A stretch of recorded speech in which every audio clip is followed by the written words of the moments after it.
네, 안녕하세요. 네, 기독교 세계관 우리 영길이가 아주 잘 요점이 무엇인지를 가장 짧게 문서 정리를 한 것 같아 보여줬고 설명도 잘 해줬습니다. 그래서 겹치는 부분 말고 표면적으로 뭐 창조, 타락, 구속은 여러분 신학생들이고 또 교회에서 잘한 사람들이니까 그 세 가지 구조 골격을 다 알고 있었을 거라 생각해요. 근데 그거 좀 더 신학생이니까 좀 더 깊은 의미를 좀 더 알아야 되겠죠. 그래서 기독교 세계관과 뭐 다음 주에 하게 될 이제 문화 문제하고도 깊은 관련이 있고 또 제 영역의 윤리 문제들과도 다 관련이 있습니다. 예를 들면 창조 신앙을 믿는 윤리학자와 하나님이 살아계시다, 하나님의 주권을 인정하는 학자와 그냥 진화론을 믿거나 아니면 무신론자인 학자가 많이 다를 수 있죠. 그러니까 뭐 우리 생명은 우리 거다라고 생각하는 사람은 안락사나 뭐 이런 장기 이식 문제도 그냥 심플하게 합리적인 걸 택하면 되지 뭐 고통을 줄일 수 있고 비용 줄일 수 있으면은 빨리 죽이면 되지. 이게 쉽게 답을 내지만 하나님께 생명의 주권이 있고 우리 하나님이 우리를 만드셨다라고 믿는다면 내 생명은 내 거니까 뭐 죽는 거 내가 결정해서 마음대로 하면 되지. 이렇게 쉽게 하지 못한다는 거죠. 그래서 많은 차이가 있습니다.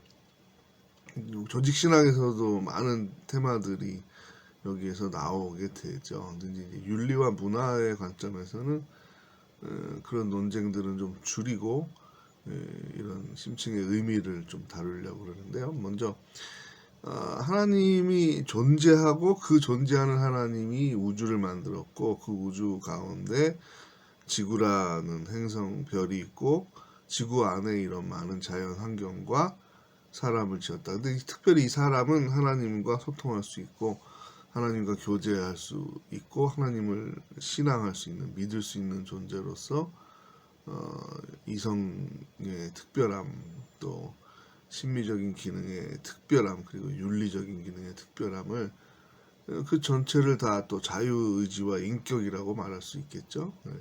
이런 독특한 사람, 피조물 가운데 하나님을 닮은 사람을 지었다라는 게 성경의 가르침이죠. 그것은 인간의 존엄성의 근거가 구약 윤리에부터 쭉 흐르지만 하나님께 있다라는 굉장히 중요한 일반 세계관과의 차이를 나타내고 있습니다. 또 하나는 물질이나 창조 세계에 존재하는 이런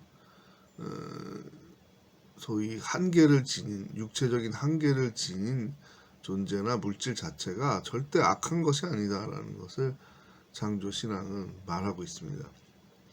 이원론하고 우리가 혼동할 수 있어요. 왜냐하면 이제 육적인 욕망이 지나치면 죄가 되는 거니까 육체를 지닌 것이 죄라고 생각하는 헬라 철학에 우리가 혼동이나 오염을 당할 수 있는 거죠. 정신과 영의 세계는 선하고 본질적인 것이고 이런 육체와 물질은 악하고 그 다음에 부수적인 그림자에 지나지 않는다는 게 이제 헬라의 이원론이잖아요.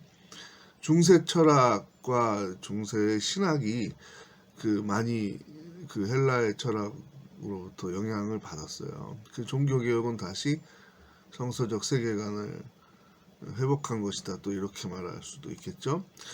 많은 논쟁점이 있어요. 여기에서 죄가 무엇이고 죄의 기원이 무엇이 그것만 가지고도 뭐 조직 신학에서는 매일같이 논문을 써내려도 끝이 없는 거죠. 근데 헤르만 바빙크의 책을 읽다가 제가 좀 허탈하다 그래야 되나 시원하다 그래야 되나 두 가지가 같이 왔는데 죄의 논쟁에 대한 굉장히 길고 긴 논쟁 끝에 바빙크가 뭐라 그랬냐면 죄의 시작은 분명히 있었고 그러나 그 기원은 없다.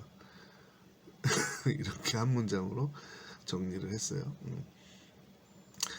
자, 우리가 진화론적 세계관에 우리 젊은이들이 특히 많이 청소년과 청년들은 진화론이 과학적으로는 맞고 신앙적으로는 그래도 뭐 교회에서는 창조론을 말해야지 이렇게 이중적으로 생각하는 사람이 많아요. 그러나 그렇지 않아요. 자연과학적으로 논쟁을 해도 진화론은 자명하게 밝혀진 것이 아닙니다. 뭐 창조과학회도 또 과학적으로는 허점이 많은 그런 운동이다라고 볼 수 있겠지만, 반대로 거기서는 그러니까 이거예요. 난타전을 벌여도 최소한 무승부지 기독교 신앙이 지는 건 아니다, 과학적으로. 그 확신을 가지고 있더라고요. 얘기를 해보니까. 강의도 들어봤고 책도 읽어봤는데, 그럼 왜 그런가 하면 진화론의 가장 시작은 우주가 우연히 존재하는데 거기 생명이 우연히 합성됐다는 거잖아요. 단세포 동물로 시작이 됐겠죠. 그럼 그거를 과학적으로 확률이 얼마냐, 이렇게 많은 별 중에 생명이 존재할 수 있는 별이 현재까지 지구잖아요. 인터스텔라라는 영화 보니까 지구를 찾는 동안에 진짜 지구가 대단하다라는 생각이 들어요. 그래서 우연히 지구가 존재할 수는 없다라는 생각이 그 영화를 보면서 저는 또 들더라고요. 아무튼 여러분, 이렇게 많은 별, 셀 수, 바닷가의 모래알보다도 별이 더 많아요. 그 중에 현재 인간, 이런 고등생물뿐만 아니라 동물이나 새들, 날아다니는 새나 물고기조차도 지금 찾지 못하고 있어요. 다른 별들에서는. 그럼 확률로 보면 이 천문학적인 숫자라고 말하잖아요. 그래서 우리가 로또 복권을 1000만 분의 1이면 주위에서 되는 사람 봐요? 여러분 친한 친구가 로또 복권 1등 됐나요? 여러분 가족 중에서? 볼 수가 없잖아요. 평생을 살아도. 1000만 분의 1도 그런 확률인데, 수백억, 수천억, 몇 조분의 1도 보다 더 많은 게 별이에요. 그 중에 지구라고요. 사람까지, 이런 고등생물까지 진화가 될 수 있는 기계적인 원칙이 단세포 동물에 들어있나요? 그건 어떤 진화론자도 말할 수 없는 거죠. 그건 아니죠. 다 우연히 됐다는 거잖아요. 종에서 종으로 넘어오는 것도 우연히 됐고. 자, 근데 종에서 종으로 넘어온 증거는 어떻게 밝힐 수 있다고 했어요? 다윈이 미래에 화석에서 발견될 수 있을 것이다. 현재는 없지만 종과 종 사이에 무수한 가운데 종들의 화석이 발견될 것이다 그랬는데 하나도 나온 적이 없어요. 지금까지. 없어요. 진화론의 허구적인 가설인 거죠. 자, 어쨌든 근데 저는 그 얘기를 하려고 그러는 게 아니라, 진화론의 의도와 왜 그렇게 많이 서구의 열강의 제국들이 진화론을 채택했는가. 기독교 국가였는데도 불구하고 식민지 쟁탈을 하는데 기독교 세계관은 불편해요. 한마디로 말하면 약자를 사랑하라 그랬는데 황인이나 흑인을 노예로 삼고 그 자원을 수탈하고 하는 게 기독교인으로서 그게 앞뒤가 맞는 행동인가요? 아니죠. 근데 진화론을 응용하면 서구의 여기 뭐예요? 월등한, 그러니까 우월한 존재가 약자를 잡아먹는 것이 자연의 법칙이라는 거죠. 신은 없어요. 그렇게 믿으면 심플하잖아요. 간단하잖아요. 강자인 나라가 약자인 나라를 지배하는 거에 대해서 자연의 법칙인데 뭐라 그러겠어, 누가. 도덕적으로 윤리적으로 문제를 삼을 수 없죠. 그래서 저는 윤리학자이기 때문에 윤리적인 측면에서 보는 거예요. 진화론이 왜 그렇게 급속히 몇십 년 동안 퍼졌나. 검증도 안 됐는데 왜 모든 근대 국가의 그런 식민지의 사관 중에 하나라고 저는 봐요. 그래서 모든 그런 식민지 지배의 교과서에 다 진화론이 맞다고 실어버리게 한 거죠. 검증도 안 된 거를. 아직도 검증도 안 됐는데. 자, 우리의 근거가, 생명의 최종 근거가 우연히 존재하는 것이냐? 그게 진화론이에요. 우연히 존재한다. 그거를 바라느냐? 아니면 우리의 생명의 근거는 하나님이다. 하나님이면 좋겠다. 바램으로 바꿔보라는 거죠. 한번 바램과 윤리적인 영향을 생각해보라는 게 저의 심층적인 도전이에요. 창조에 대한. 그 다음에 순환과 윤회를 믿는 거. 우리가 도깨비라는 드라마도 재밌게 보지만 드라마나 소설을 쓸 때 유리한 것 같아요. 왜냐하면 전생에 이어지는 삶과 연결해보면 합리적이잖아요. 전생에 나쁜 놈이었으니까 우리가 지금 고통당하는 거 보면 전생에 역적이었나 보다 이러면 쉽잖아요. 근데 이게 얼마나 무서운 세계관인가를 생각해 봐야 돼요. 네팔에 가서도 내가 선교사들한테 들은 얘기가 있고 내가 직접 경험하기도 한 건데, 발전을 잘 안 해요. 힌두에서는, 힌두 사회에서는. 왜 그래요? 전생에 업보예요. 지금 고통받는 게. 카스트 제도의 근거가 되는 게 뭐예요? 지금 네가 노예로 뭐 그냥 뼈 빠지게 일만 해도 반항하지 말라는 거예요. 조직적으로 반항하는 거는 신에게 저항하는 거예요. 사회에 저항하는 정도가 아니라 군주에게 저항하는 정도가 아니라 신에게 저항. 지금 내가 가난하게 살고 있는 건 병든 거는 전생에 대한 벌이에요. 그 형벌을 거부하게 되면 다음에 벌레로 태어나거나 우리가 가장 싫어하는 거 지금 우한에 박쥐로 태어나든지 바퀴벌레로 태어난다. 쉽게 말하면 그렇게 설명을 하거나 윽박 지르는데 사용하면 가난한 사람들이 사회 개혁을 할 수 있겠어요?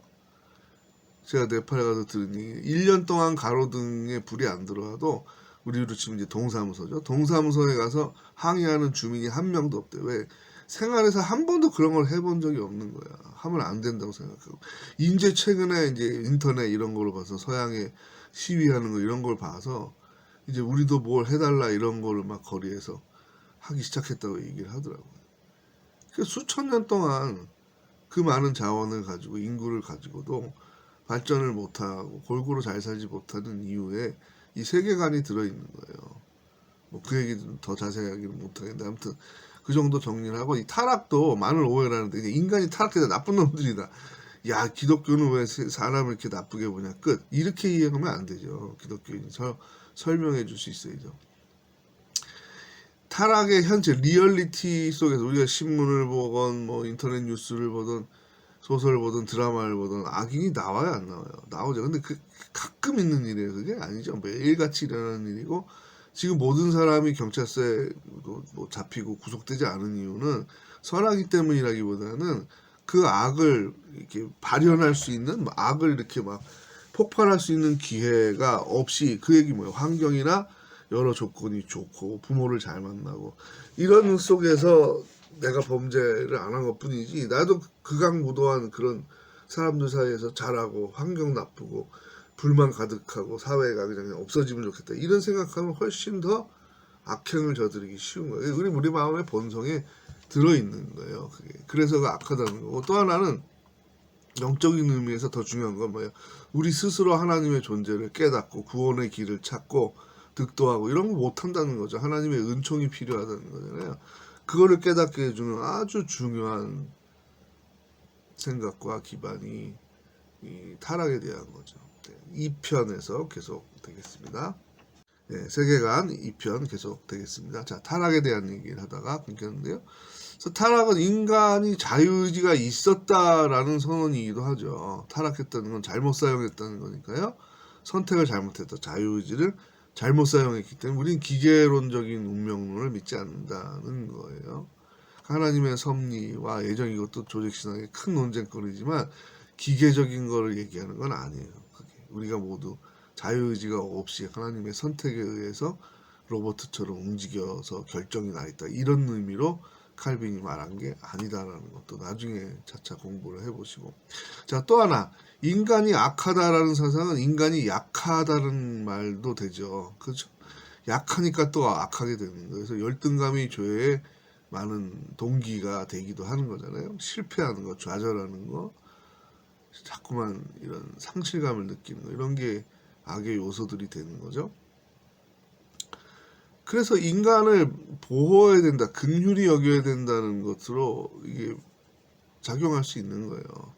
영적으로 하나님의 은총이 필요하다라는 구원의 길이 하나님께 있다라는 것을 가르쳐주는 지식. 그래서 인간이 타락했다는 걸 인정하지 않으면 정통의 기독교 신학이라고 말할 수 없게 되는 거예요. 왜냐하면 예수 그리스도의 속죄론과 은총을 이해할 수 없게 되는 거니까요.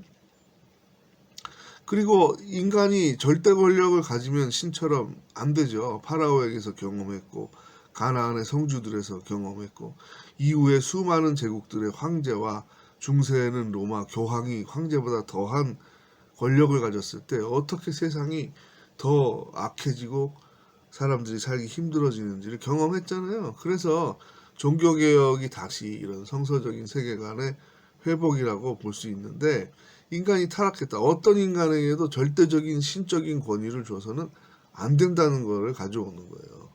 그래서 종교개혁이 일어났던 도시들과 국가에서 의회제도가 발달하게 되는 거죠. 중앙 집권적인 힘을 깨트렸던 그것을 경험하잖아요. 그래서 칼빈주의 정치론 사상의 가장 중요한 핵심 중에 하나가 절대 권력은 절대적으로 부패하고 중앙 집권적인 과도한 힘은 타락하게 돼 있다는 거예요. 그래서 분권과 지방 자치를 하게 되는 거예요. 장로교 들어간 나라들의 특색인 거예요. 독재가 잘 안 나오는 거죠. 미국도 50개의 주정부로 나눠지게 된 게 다 장로교 건국의 철학이 들어있기 때문에 그런 거죠. 그래서 삼권 분립 이런 스위스에서 현대적인 민주주의가 나오게 된 것도 장로교와 절대 무관하지 않아요. 공부해보면 너무 재밌어요. 거꾸로 교회가 일반 사회에 영향을, 일반 정치에 영향을 줘서 그런 의회 제도가 발달하게 된 거예요. 그 다음에 구속에 대한 것도 여러 번 얘기했지만, 자, 구원 받아서 죽은 다음에 천당 간다, 끝. 영원히 산다, 끝. 그게 아니다라는 거예요. 여기에서부터 개혁에 동인이 된, 여기서 하나님 뜻에 맞지 않는 것을 하나님 뜻으로 변혁시키고 개혁시키는 것을 하나님이 기뻐하시고 하나님께 영광 돌리는 삶이다. 내가 어떻게 하나님께 구원받은 것을 감사하고 그 은혜의 일부라도 기억하는 삶을 살 수 있게, 그 은혜를 완전히 갚을 수는 없는 거예요.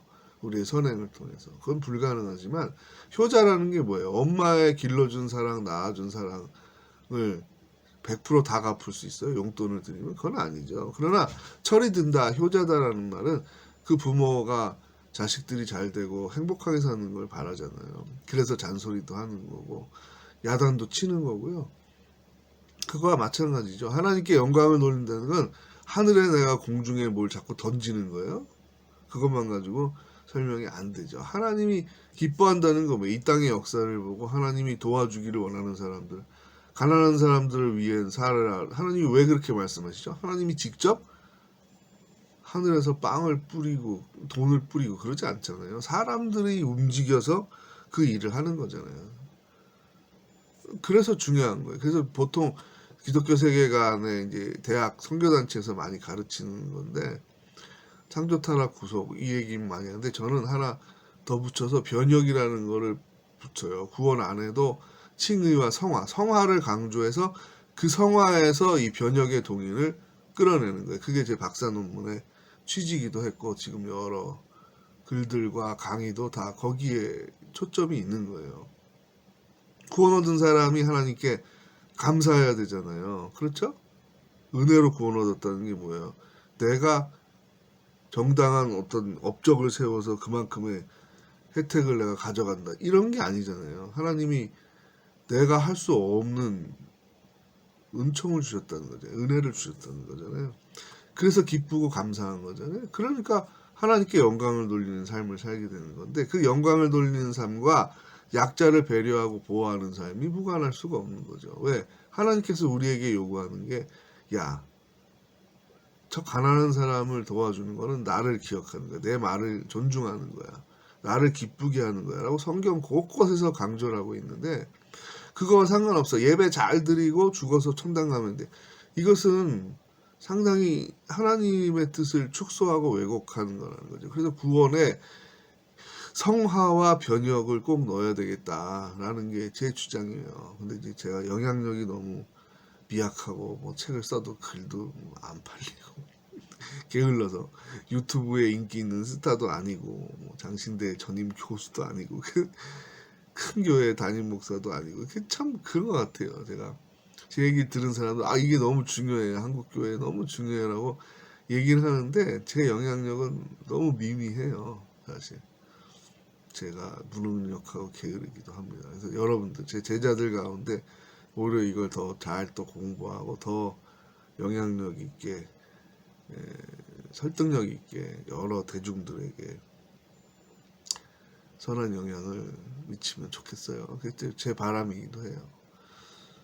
하나님의 가치에 맞지 않는, 하나님의 바램과 맞지 않는 현실의 인간들의 불화, 불의, 그 다음에 고통들, 미움과 다툼들, 테러와 전쟁들, 기근들, 이런 것들을 하나님이 직접 이 땅에서 해결한다면 인간의 자유의지가 없는 거죠. 기계론적으로 장치를 해놓은 거. 창조도 필요 없죠. 그러면 연약한 인간들, 뭐 동식물들이 뭘 필요해, 다 쓸어버리고 그냥 원래 삼위일체 하나님만 존재했던 그 세상으로 돌아가자라고 할 수 있겠죠. 그러나 하나님도 어떻게 보면 지독하게 참는 거잖아요. 지독하게. 저 창조 세계를 멸하지 않고 지독하게 참고 기다리는 거잖아요. 왜? 사람들이 할 수 있는 그래서 자꾸 사랑을 주는 거죠. 사랑으로 변화시켜서 하나님 뜻에 맞는 삶을 살아서 그게 영향을 줘서 변화가 되는. 더디죠. 느리죠. 하나님이 한 방에 해결하는 거하고 더디죠. 애굽에 있는 사람들을 딱 하나님이 큰 거인을 만들어 가지고 알라딘의 지니처럼 손으로 딱 들어서 애굽에서부터 가나안에 있는 사람들한테 훅 불어버려서 가나안의 우상 숭배자들 다 날려버리고 거기에 딱 들어놓으면 1시간이면 되잖아요. 1시간. 근데 왜 수십 년 동안 광야에다 놓고 이렇게 훈련을 시키냐. 역사가 더디게 움직이느냐. 왜 세상에 나쁜 놈들 많은데 예수님 재림 안 하냐. 빨리 망해야 되는데 세상이. 그런 생각들을 할 수 있어요. 왜? 우리가 생각이 짧으니까. 그리고 이기적이니까. 내 생각만 하니까. 근데 하나님 편에서 생각해 보세요. 생명을 사랑하고 생명에게 기회를 주고 그게 하나님의 본성이잖아요. 그래서 내가 살아있는 거죠. 쉽게 말하면. 악하면 그때그때 다 죽였으면 내 목숨이 10개라도 지금 남아있겠어요. 네. 그 생각을 해야 돼. 그게 진짜 그 생각을 깊이 공감해야 은혜를 느끼는 거고 그래야 내가 우리 주중에 이 과제 응답에도 나왔지만 봉사하고 섬기고 내 아들 딸을 도와주는 것도 아니고 부모를 도와주는 것도 아니고 얼마나 힘들어요. 나도 피곤하고 살기 힘든데 나도 돈 없고 그럼에도 불구하고 그걸 하려면 내 안에 더 큰 사랑에 대한 공감과 하나님에 대한 감사가 있어야 되는 거죠. 그래서 구속이 난 나중에 천당 간다 이걸로 끝나는 거는 뭔가 가짜 아닐까 의심해 봐야 되는 거죠. 하나님께서 나를 통해서 우리 교회 연대에 대해서 먼저 믿은 먼저 구원을 얻은 우리를 통해서 이 땅의 변혁을 하고자 하시는 것은 무엇일까? 그것을 어떻게 지혜롭게 하나님 기뻐하시는 방법으로 하나님 원하시는 뜻을 이루어 드릴까? 거기에 우리 신앙인의 고민과 지혜를 간구하는 이유가 거기 있는 거죠. 내가 잘 먹고 잘 살고 내가 좋은 차 타기 위해서 하나님을 끌어들이고 이용하는 그런 철이 없는 신자에서 성숙해진다. 성화의 길을 걸어간다. 제자로서 내가 훈련이 됐다.